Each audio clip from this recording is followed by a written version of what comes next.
Yeah, everybody in Pittsburgh is sick, so. No, everyone in Pittsburgh is not sick. And I was there, and I sat up high. And by the way, I like sitting up high for a football game. I read somewhere that Pittsburgh, 91% of the women in Pittsburgh are ugly. Oh, so that's not true. Don't say that. I'm not going to stand for you to disparage people like that.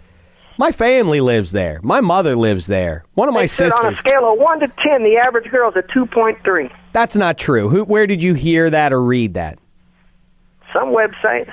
No, it's ridiculous. All right, listen, I'm not interested in what you think about the women of Pittsburgh. Matter of fact, you lived there for a little while, didn't you? And I had to get out. Yeah, well. Had to go, man.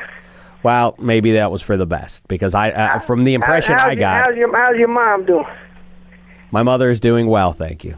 Tell her I said, call me later. No, I'm not going to tell. I'm not passing any messages along to her. You've never met her. There's no reason that I should pass messages along from you to her. Well, she probably want to talk about it. About what? What does she want to talk about?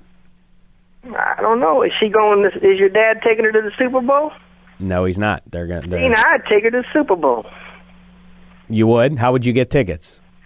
Well, I mean, there's a few dollars, man. Yeah, they're very expensive. If you can go to a championship game, I can go to 4 Super Bowls in 1 year. Well, no, I don't think you could, unless you had a time machine of some sort. Nope, I got a lot of time. No, there's no such thing as 4 Super Bowls in 1 year. And either way, where are you scaring up the loot to get you a plane flight from Vegas to Tampa and to get my mother, Mo Dameshek, from Pittsburgh down to the big game? I got all the money. I don't think you do, though. Why are you asking me all the time for $1,500? Well, I got to have more. All right. Listen, whenever you got money, you always got to have more, because you spend some and your pocket gets lower. Well, that's a valid point. I still don't see where you're coming up with the access to tickets for the big game. But anyway, all right. Let's leave my mother out of this. Let's leave the women in Pittsburgh in general out of this. Let's talk about the game. What do you think's going to happen? Arizona Cardinals, Pittsburgh Steelers. Right now, the Steelers giving 7 points. The Ed, for all of for whatever else I might say about you, you do seem to have a knack with picking these games here. What do you think the result is here? 27-17. Who? Pittsburgh. Oh, well. That, the Ed, is what I call an apology. I mean, I'm sad to say it, but I just don't think them Cardinals going to be able to do it. 27-17. That would be fine by me, a 10-point victory. And why do you think that will happen? Why you don't think Larry Fitzgerald and Kurt Warner are going to be able to make some hay? No, not much, because that defense is just, man, I don't know, man. That coach is too good, and that defense is too good. It really is quite a thing to watch. The offense ain't nothing, but that's why I think they're going to get that Antonio Holmes. He's going to get him a touchdown on a kickoff turn or a punt return, and Gay is his name. William Gay. Get a touchdown. Yeah, he'll pick one off and go all the way with it. That's a weird 76 yards. 76. So wait a second.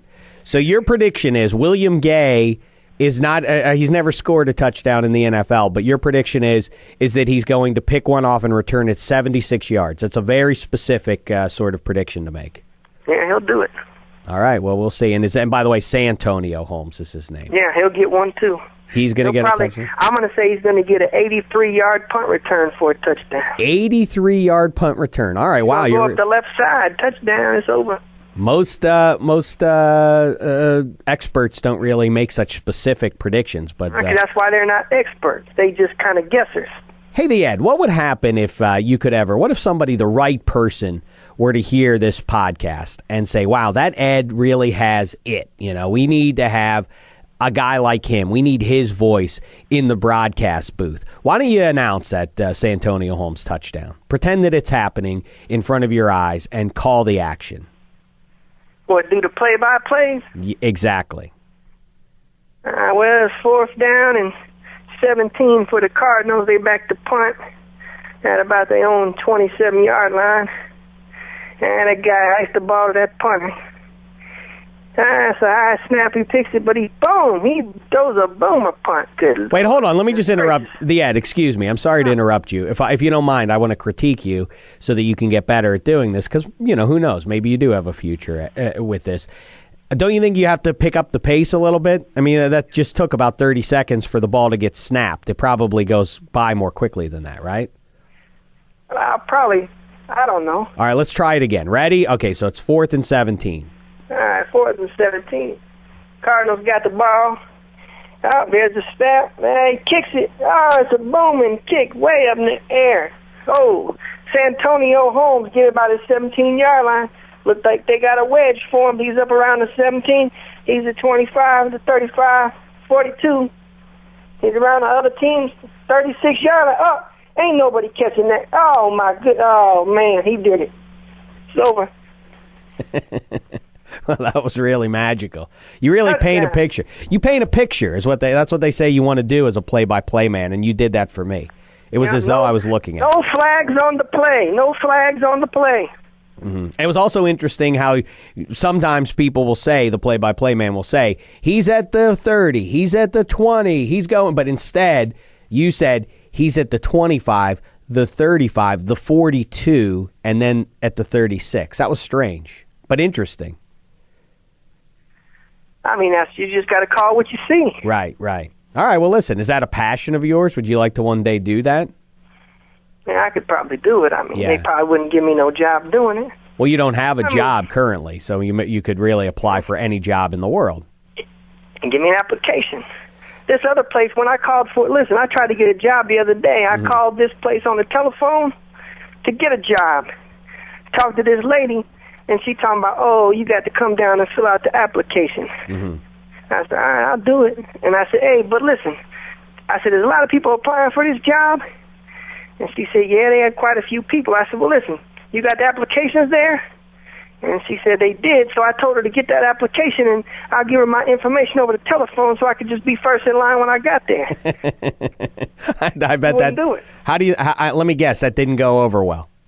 Nah, she laughed, actually. Yeah. I said, listen, this ain't no funny game, man. We in a recession. I got to get the money. Yeah. Well, I guess I see where you're coming from, right. She said, no, she couldn't do it. I said, come on, I know you got pencils and crayons, all that stuff in your drawer. Just get something and write it. Mm-hmm. And she refused, huh? Yeah, she wouldn't do it. I called her back 4 times. She kept hanging up on me. And Obama, really, he wants us all to give each other a helping hand up, but it sounds like she didn't get the memo on that. No. Yeah. Listen, I heard that Obama said that everybody who's got a job got to give somebody who don't got a job $10. He did not say that. I'm positive.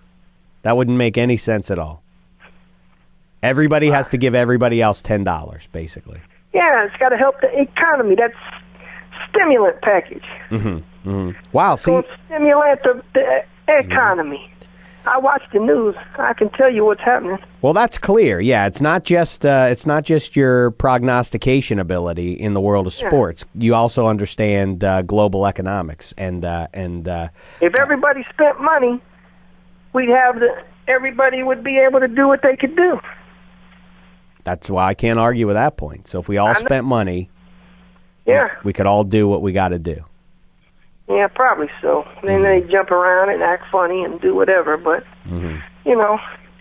Man, I think I heard George Will say the same thing this weekend. George Williams, I don't know him. Never mind. You don't have to know him. But anyway, go ahead. What were you saying, the ad? Did you ever, do you know Deal or No Deal's on 5 days a week now? I don't understand that show, the ad. I don't understand how that show lasted more than 3 or 4 weeks. It was interesting for a little while with the attractive women opening the briefcases, but don't we get the point after watching it a couple times? Really, there isn't any direction for it to go. Just on that, that's on that one, Who Wants to Be a Billionaire? Yeah. Well, they ask different questions there. It's the same game over and over again, opening the briefcases to see if... I know. Right. Yeah, I'd like to be on that show, though. Hey, get me on one of them shows. You in California. Listen, go put me on Prices Right. Call up, you got Drew Carey's phone number? Oh, I'm surprised you even knew Drew Carey was the host, the ad. Yeah, Bob Baker's gone, man. He's Bob out. Barker. Yeah, he quit. He did. Man, I'm tired of this. He retired. That's all. He didn't say he's tired of this. He's just, he's getting up there. He's 97 years old. He's not 97. He's pretty close to it. I don't know exactly what age he is, but I'm sure he's not that old. Put me on that one, or Jeopardy, or something, or Wheel of Fortune. I'll do them all. I don't think he would be very good. Price is Right is more... I haven't missed a question. Listen, when I watch Jeopardy at home, I have not missed a question in 9 years. Is that right? All right, well, let me think of a good Jeopardy-style question for you, then. You don't know the question or the answer to. All right. You don't got no questions for nothing about nothing. All right. No, I am prepared now to ask you this question.